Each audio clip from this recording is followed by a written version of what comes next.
When India gained independence in 1947, many doubted our democracy's survival. A nation so vast and diverse, could it truly govern itself? But on November 26, 1949, a day we now celebrate as Constitution Day, something extraordinary happened. The Constituent Assembly, speaking on behalf of the people of India, adopted our Constitution, the largest written constitution in the world.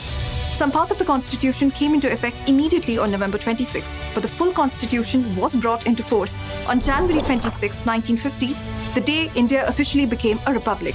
That's why November 26 marks the birth of the Constitution, while January 26 marks the beginning of the supreme law of India. Handwritten in English and Hindi, stretching over 90,000 words, and crafted across 2 years, 11 months, and 18 days, it originally contained 395 articles, 22 parts and 8 schedules. It was beautifully illustrated by Nandalal Bose and 70 other artists.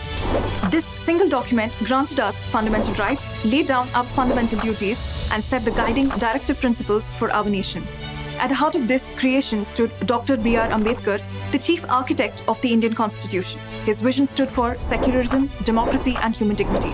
Today, its original copy rests safely in helium-filled cases in the Library of Parliament of India, reminding us that democracy survives only when we honor our rights and uphold our duties.